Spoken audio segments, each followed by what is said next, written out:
Hello, book lovers. It is Angela, and today I am going to be doing a book talk on Salt of the Sea by Ruta Sepetys. This video may contain spoilers for what happens in Salt of the Sea, so if you have not read the book yet, I really recommend you go read it and then come back and watch this video. Salt of the Sea is a historical YA fiction. It takes place in January of 1945 and follows 4 different viewpoints throughout the course of the book. As the war is rapidly coming to a close, Hitler is battling on 2 sides. Insert excellent book map here. So the Allied forces are coming into Germany from this direction. So Hitler and his troops are fighting in this area, as well as from the north, where we have the Soviets coming in, and they're mainly coming in through East Prussia. Now, East Prussia is no longer on the map today. It has become Poland, and a little tiny piece of it, I believe, is now Russian territory. So Hitler is really getting pissed off.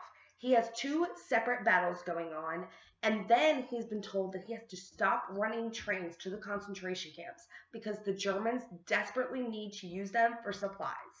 So Hitler's getting really angry. He has 2 different battles going on, and then he's been told that he has to stop running trains to the concentration camps because the Germans desperately need trains for supplies. If you guys didn't know, Russia used the scorched earth policy in World War II. And what that was is when Germany invaded Russia, Russia would burn entire villages to the ground while they were retreating, so the Germans couldn't have access to any of the resources. This made Germany really weak because they couldn't utilize anything in these villages, and their trains were tied up with doing what Hitler wanted. Needless to say, the Germans started losing strength rapidly. And by January of 1945, it was pretty much a done deal.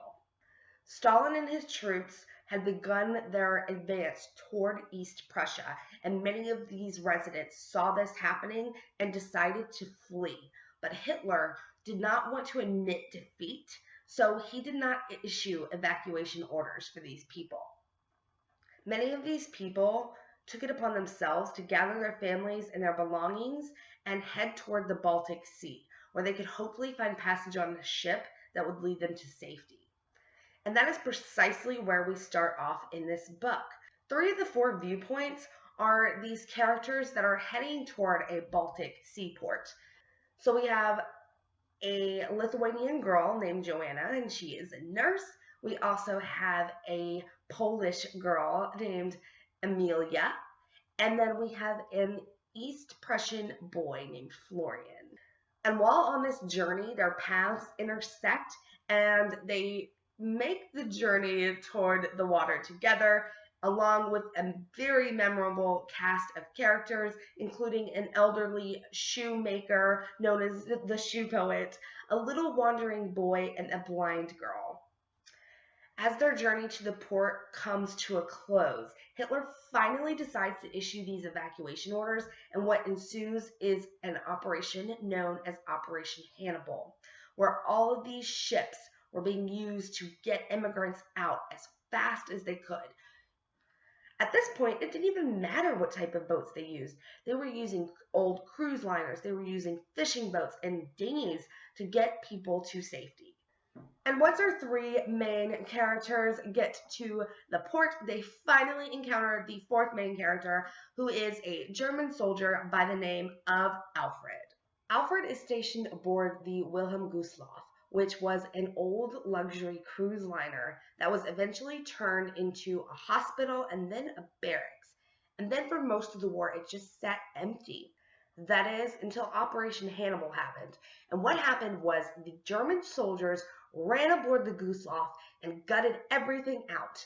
They took out the water from the pool, they threw all the furniture over, and made as much space as they could for these immigrants. When the Gustloff was first commissioned, it could hold up to 1,400 people. Yet by the time that it set sail with all these refugees, it was packing upwards of 10,000 people. 10,000 people on this little tiny boat. They actually had a scene in the book where nurses had come on board and all of them were crammed into the swimming pool. Mattresses were crammed everywhere because they were trying to rescue as many people as they could before Stalin and his troops advanced. However, unlike many of the ships that were involved in Operation Hannibal, the Gustloff did not have a happy ending. In late January of 1945, with those 10,000 plus people on board, a Soviet torpedo struck the Gustloff and it sank in 60 minutes. Out of those 10,000 people, 9,343, I believe, lost their lives, making the sinking of the Willem Gustloff the biggest maritime disaster in history. The Gustloff was a savior to so many refugees. Ruda actually included a scene in the book where women were throwing their babies at the ship and they were bouncing off and sinking into this ice cold water because they wanted them to get out before the Soviets advanced. But then it takes a darker turn because when the Gustloff sinks, some of these babies that were lucky to be aboard were thrown over in nothing but their life jackets.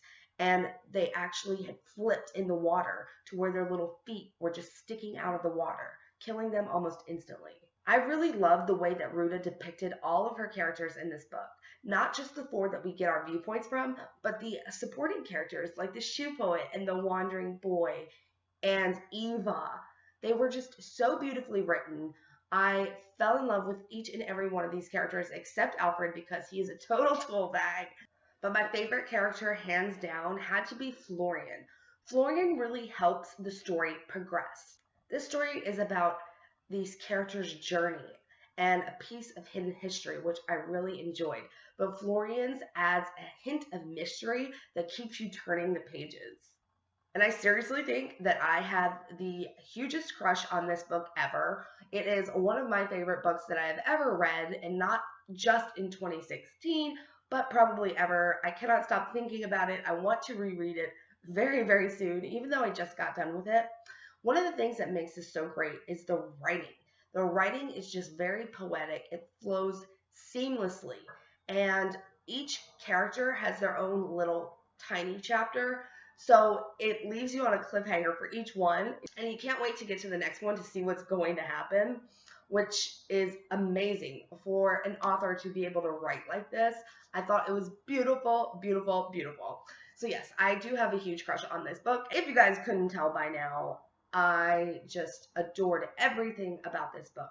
I gave it a 5 out of 5 stars. The tiniest criticism that I have, which I have heard the people that have reviewed this book talk about, would be the ending. The ending is just very abrupt. I felt like we fell in love with these characters. We grew with them. We got to know them. We went on this journey to the Gustloff with them. We found out what happened to them after the Gustloff sank.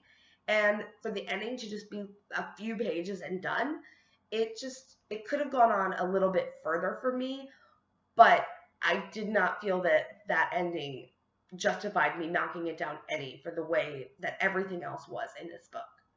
I really recommend you guys go pick up Salt of the Sea by Ruta Sepetys. This is one of those gems of a book that you are lucky enough to encounter, and I feel very, very privileged that I got the chance to read this. And also, a little tidbit that I found on the back jacket was that Ruta Sepetys actually lives in Nashville. So yeah, definitely have to road trip to Nashville soon to get her to sign my book and maybe even pick her brain. That would be awesome, but that's probably not going to happen because I know writers be busy. So that is all for my book talk on Salt of the Sea by Ruta Sepetys. I really hope you guys enjoyed this video. Please let me know what you thought about this book down in the comments below because I can't get enough of it. I want to talk about it with everybody. I want to share this book with everybody. And sadly, I only have one copy, and I'm not really anxious to let it out of my hands. I told my mom, I'm like, you need to read this book. And then she's like, okay. And I'm like, no, my book, my book. Yeah, so that's kind of embarrassing, but anyway, I will see you guys for my next video. If you like this video, please give it a thumbs up and subscribe to my channel, and let's get chatting down below. Bye!